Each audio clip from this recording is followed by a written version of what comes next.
Good morning everybody.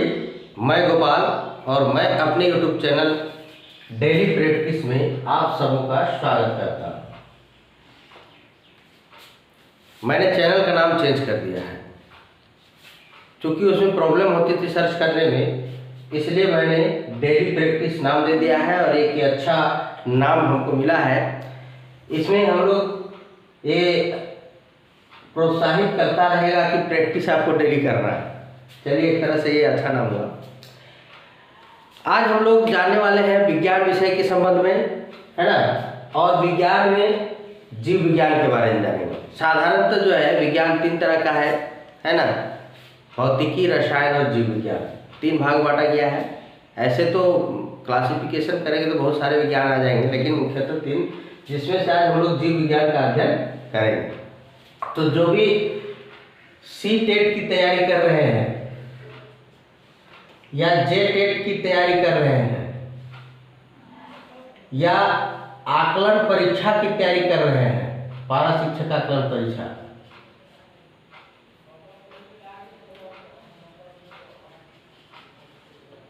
Jharkhand पारा शिक्षक आकलन परीक्षा,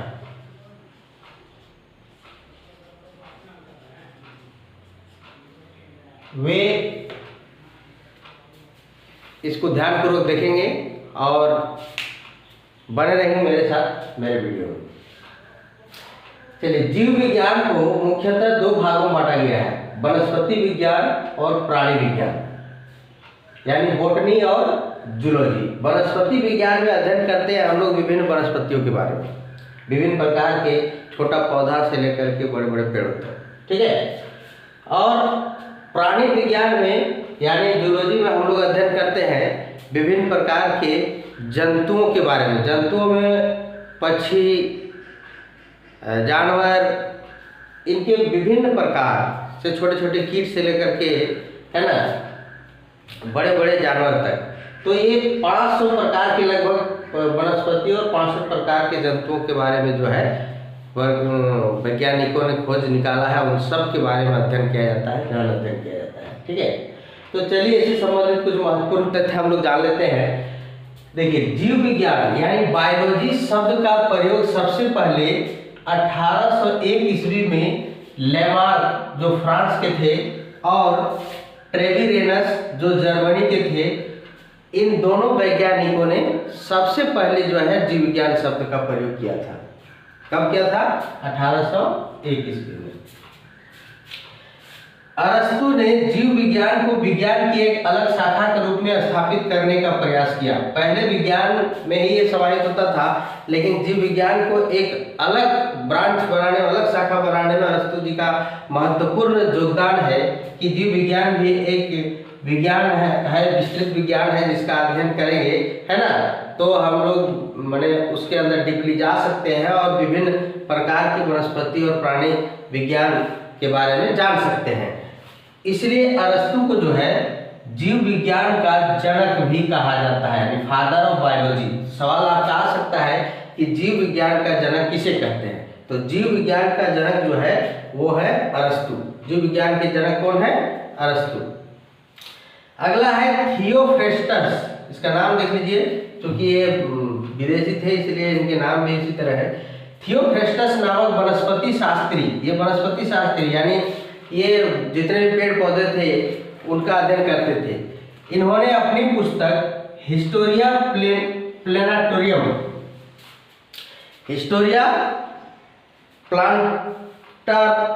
प्लांटारम, देखिए नाम बड़ा डिफिकल्ट है, हिस्टोरिया प्लांटारम में 500 किस्म के पौधों का वर्णन किया है।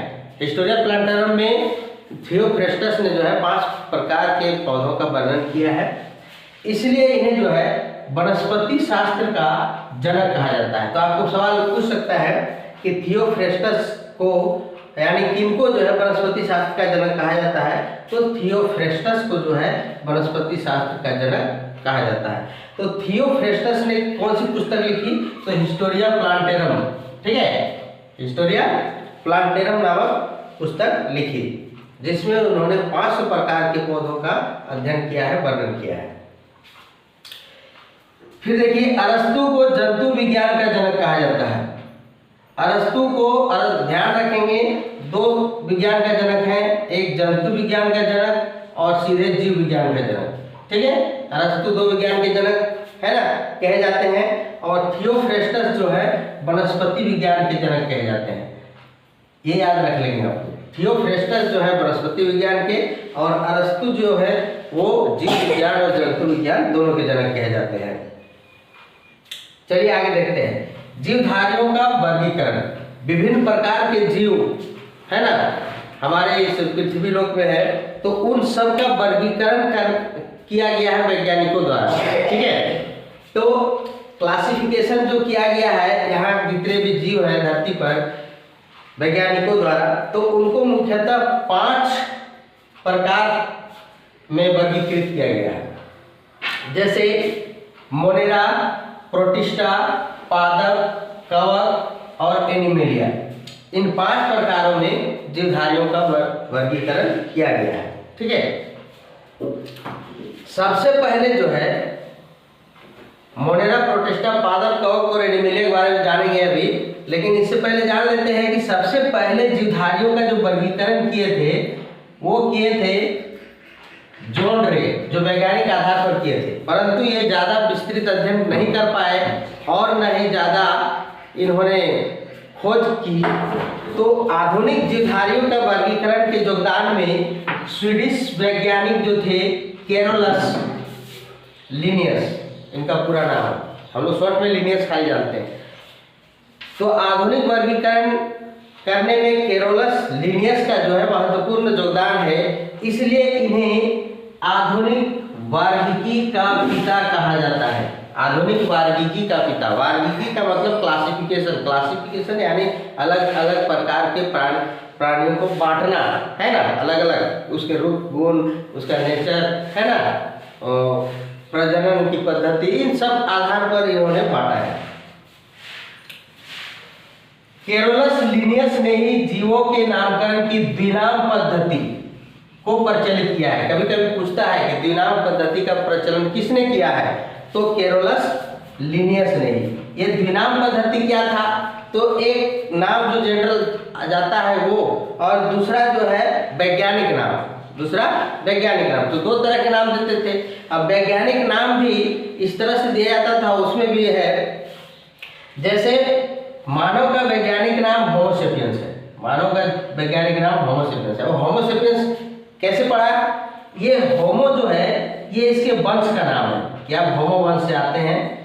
सेपियंस जो है ये इसकी जाति का नाम है, और होमो सेपियंस लिन पूरा नाम है, चूंकि लिन से लिनियस हो गया, तो लिनियस ने इसको खोजा था।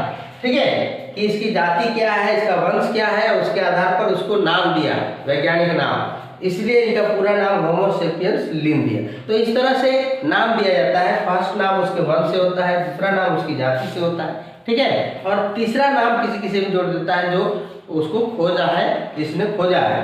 ठीक है, तो इस तरह से कैरोलस लिनियस जो थे वे द्विनाम पद्धति के प्रणेता थे, उन्होंने ही सबसे पहले द्विनाम पद्धति को प्रचलित किया था। ठीक है, फिर से हम लोग एक बार रिवीजन कर लेते हैं, उसके बाद ये जीवधारियों का जो वर्गीकरण है इसको थोड़ा सा हम लोग देख लेंगे कि क्या क्या है, ये सब कैसे बांटा है। ठीक है, शॉर्ट में फिर से देखते हैं। जीव विज्ञान को 2 भागों में बांटा गया है ना, वनस्पति विज्ञान और प्राणी विज्ञान। वनस्पति विज्ञान को बॉटनी कहते हैं, प्राणी विज्ञान को जूलॉजी कहते हैं। वनस्पति विज्ञान में वनस्पतियों का अध्ययन किया जाता है, पेड़ पौधों का अध्ययन किया जाता है ना, और प्राणी विज्ञान में जो है जंतु का अध्ययन किया जाता है। जंतुओं में आपका कीड़ा मकोड़ा से लेकर पक्षी से लेकर के जानवर सभी आते हैं, है ना, इवन कि मनुष्यों का भी अध्ययन उसी विज्ञान में किया जाता है। जीव विज्ञान शब्द का प्रयोग सबसे पहले जो है किसने किया था, लेमार्क और ट्रेविरेनस ने। लेमार्क कहाँ के वैज्ञानिक थे, फ्रांस के, और ट्रेविरेनस जो थे जर्मनी के थे। कब किए थे पहली बार इस शब्द का प्रयोग, 1801 ईस्वी में। याद रख लीजिए, जीव विज्ञान शब्द का प्रयोग सबसे पहले लेमार्क और ट्रेविरेनस ने 1801 ईस्वी में किया था। दूसरा है कि अरस्तु को जीव विज्ञान का जनक कहा जाता है। अरस्तु को जीव विज्ञान का जनक कहा जाता है, अरस्तु को जो है जंतु विज्ञान का भी जनक कहा जाता है। ये दोनों विज्ञान के जनक थे अरस्तु। और वनस्पति विज्ञान के जनक कौन थे? तो थियोफ्रेस्टस। कौन थे? थियोफ्रेस्टस। ये आप याद कर लीजिए। देखिए थियोफ्रेस्टस की जो पुस्तक थी हिस्टोरिया प्लांटेरम, इसमें इन्होंने 500 किस्म के पौधों का अध्ययन किया था। तो ये भी याद रखेंगे कि हिस्टोरिया प्लांटेरम किसने लिखा है? तो थियोफ्रेस्टस ने लिखा है। ये ऑब्जेक्टिव आपका आएगा। जीवधारियों का वर्गीकरण 5 प्रकार से किया गया है: मोनेरा, प्रोटिस्टा, पादप, कवक और एनिमिलिया। इसको अंग्रेजी में मोनेरा, प्रोटिस्टा, प्लांटी, फंगी और एनिमिलिया। ठीक है। फिर यहाँ पे देखते हैं कि क्लासिफिकेशन में किनका ज्यादा योगदान है। तो सबसे पहले जो क्लासिफिकेशन किए थे जॉन रे ने किए थे, लेकिन ये विस्तृत नहीं कर पाए। बाद में आधुनिक वर्गीकरण के पिता कहलाए स्वीडिश वैज्ञानिक कैरोलस लिनियस। स्वीडिश वैज्ञानिक कैरोलस लिनियस ने जो है इसमें विस्तार पूर्वक इन्होंने क्लासिफिकेशन किया और देखा और उसका अध्ययन किया, है ना। तो इसलिए कैरोलस लिनियस को जो है वर्गीकरण का पिता भी कहा जाता है, classification, father of classification. Carolus Linnaeus ने ही द्विनाम पद्धति दिया। ये भी याद रखिए, द्विनाम पद्धति जो है कैरोलस लिनियस ने ही दिया था, है ना। द्विनाम पद्धति होता है एक नाम जो जनरल नाम है और दूसरा वैज्ञानिक नाम। वैज्ञानिक नाम उसके जाति, वंश, है ना, वंश, जाति और वैज्ञानिकों के नाम पर रखा जाता था। ठीक है, ये क्लियर हो गया। अब हम लोग जानते हैं थोड़ा सा कि विभिन्न मोनेरा में क्या है। ये इसमें प्रोकैरियोटिक जीव आते हैं। ठीक है, मोनेरा में प्रोकैरियोटिक जीव आते हैं जिसमें जो है बैक्टीरिया वगैरह, है ना, जितने प्रकार के जो बैक्टीरिया है, जीवाणु हैं, वो सभी मोनेरा के अंतर्गत में आते हैं। प्रोटिस्टा में जो है यूकोरियोटिक जीव आते हैं जिसमें ये एक कोशिकीय जलीय पौधा विशेष रूप से इसमें अध्ययन किया गया, वो लोग अलग बांटा गया है एक कोशिकीय जलीय पौधों को। ठीक है। पादप नाम से आप जानते हैं जिसमें पेड़ पौधे आते हैं, है ना। इसमें बहुकोशिकीय पेड़ पौधे हैं। ठीक है, जो प्रकाश संश्लेषण की क्रिया करते हैं। कोई पौधे ऐसे भी जो प्रकाश संश्लेषण क्रिया नहीं भी करते हैं, है ना, जो इतर पोषी भी होते हैं, उन सबका भी अध्ययन पादप में किया गया, प्लांटिंग में। कवक, देखिए कवक मुख्यतः इसमें मृतजीवी या परजीवी होते हैं ये लोग, है ना। और ये सब किसी भी परिस्थिति में जिंदा रह सकते हैं। इनके पास चूंकि मृतजीवी, परजीवी, ये इतर पोषी भी होते हैं, स्वपोषी भी होते हैं, दोनों प्रकार से होते हैं। एनिमिलिया जो है ये इसमें विभिन्न प्रकार के जंतु आते हैं, है ना। पक्षियों का भी वर्ण है, इसमें मछलियां भी है, जेलीफिश वगैरह भी है ना, सभी जानवर है एनिमिलिया के अंतर्गत, ये सभी आते हैं। ठीक है, तो हमने आज पढ़ा कि जीव विज्ञान कितने भागों में बांटा गया, सब की उत्पत्ति कैसे हुई, जीव विज्ञान के जनक कौन है, वनस्पति विज्ञान के जनक कौन है, जीवधारियों का वर्गीकरण कितने प्रकार से किया गया है और कौन कौन से हैं, किसने किया है वर्गीकरण, और फिर द्विनाम पद्धति को किसने प्रचलित किया है, इन सब के बारे में आज हम लोगों ने अध्ययन किया। इसका जो है ऑब्जेक्टिव यानी प्रैक्टिस सेट जो है आप जरूर देखेंगे। मैं बता दूं कि मेरा लेक्चर 2 मेथड है, एक लेक्चर से और लेक्चर के बाद मेरा वही उसी लेक्चर से उसी से संबंधित आता है प्रैक्टिस। तो आप दोनों चीज देखेंगे, तो प्रैक्टिस जब देखेंगे तो आपका ऑब्जेक्टिव क्लियर हो जाएगा। उसमें ज़्यादा से ज़्यादा ऑब्जेक्टिव प्रश्न रहते हैं, वस्तुनिष्ठ प्रश्न रहते हैं, और लेक्चर में आपको समझाने की कोशिश किया जाता है। तो ये 2 तरीका है। तीसरा तरीका ये है कि टेस्ट लिया जाएगा। वो जब हम लोग आगे बढ़ेंगे बहुत ज़्यादा, जब आगे बढ़ते चले जाएंगे, जब अध्ययन करेंगे, उसके बाद हम लोग टेस्ट लिखेंगे। टेस्ट का एक प्रक्रिया है और उस प्रक्रिया को हम लोग जानेंगे। टेस्ट कैसे देंगे, कौन दे सकते हैं, टेस्ट में कौन शामिल हो सकते हैं, और जो टेस्ट में शामिल होंगे उनको ही जो है नोट्स प्रोवाइड किया जाएगा और उनको ही विभिन्न प्रकार के PDF को प्रोवाइड किया जाएगा। इसलिए आप सभी जुड़े रहेंगे मेरे चैनल पर। डेली प्रैक्टिस को सब्सक्राइब करें और उसको ज़्यादा से ज़्यादा देखें और समझें। ठीक है, आज के लिए बस इतना ही। धन्यवाद।